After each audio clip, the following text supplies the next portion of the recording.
Strobel's journey through a universe finely tuned for life inevitably led him home, to the blue jewel of our solar system, the planet Earth. There he encountered another array of critically balanced conditions essential to human existence. When I was an atheist, I saw planet Earth as being one of probably billions of planets just like it all over the universe. I saw our sun as being an average, undistinguished type of a sun. I figured as I looked up at the stars at night that there must be millions and millions of advanced civilizations out there. I just thought there was an ordinariness to our situation.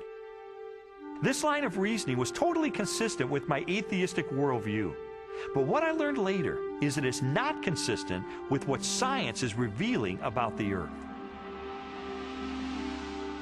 Strobel's investigation caused him to consider the many conditions necessary for a life-sustaining planet. In the process, he was introduced to the science of astrobiology and astronomer Guillermo Gonzalez.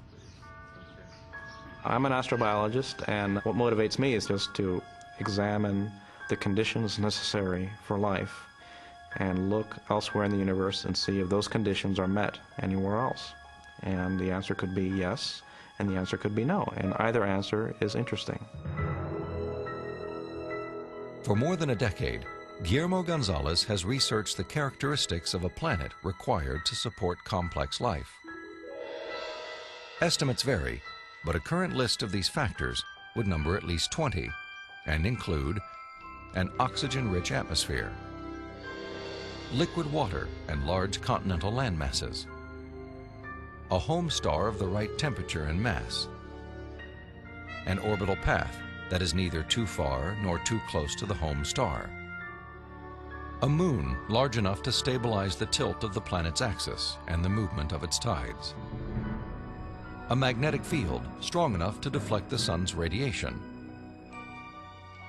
and a position in the relatively narrow habitable region of a spiral galaxy. All these factors have to be met at one place and time in the galaxy if you're going to have a planet as habitable as the Earth, which you need for complex and even technological life.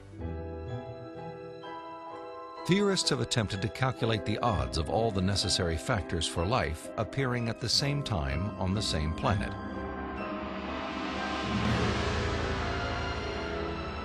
A conservative estimate is 1 chance in 10 to the negative 15th, or 1/1000th of 1 trillionth.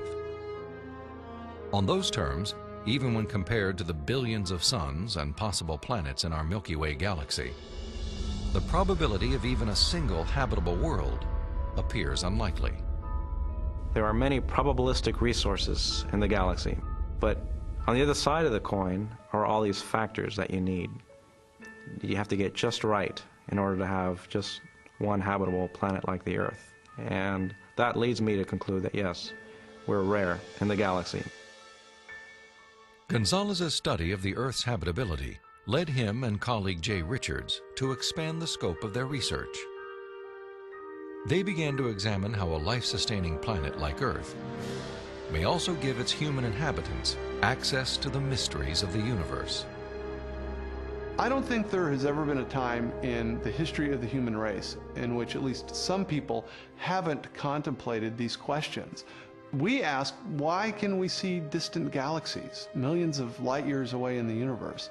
Why can we postulate what's going on inside atoms or inside black holes? Why are we able to discover things about the universe, to answer questions about its age? For most scientific discoveries that we're able to make, these sorts of things can't be explained in terms of the survival of the fittest of our distant ancestors. Not only our ability to do science, but the openness of the natural world to science just completely outstrips the sort of reductionist and Darwinian explanations that we're used to. In response to this evidence, Richards and Gonzalez have argued that our ability to make scientific discoveries is no fluke or accident. Instead, it points to an underlying purpose behind the universe. It is actually designed for discovery.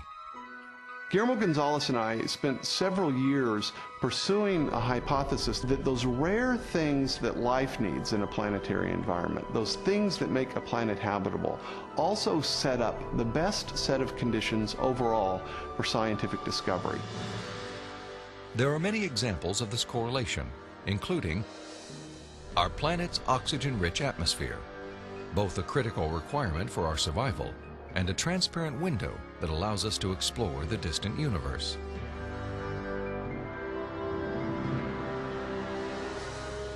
The Earth's precise distance from the Sun and the size of its moon and home star. These factors not only control our planet's temperature, axial tilt, and the movement of its tides, they also ensure perfect solar eclipses, phenomena that have provided scientists with invaluable data about the composition of stars and the properties of light. And our location in the Milky Way. The Earth is positioned between two spiral arms within a relatively small region where life is possible. As a result, we enjoy an excellent platform for clear, unimpeded views of our galaxy and the rest of the cosmos.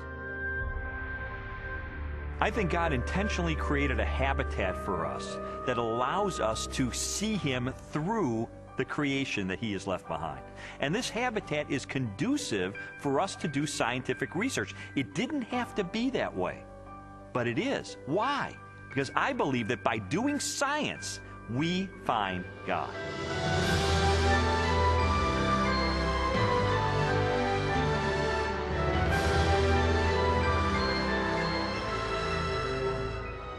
The final leg of Strobel's investigation transported him from the deepest reaches of the cosmos to the microscopic universe of the living cell and the science of biochemistry. There he encountered more challenges to Darwinian evolution and new evidence of design.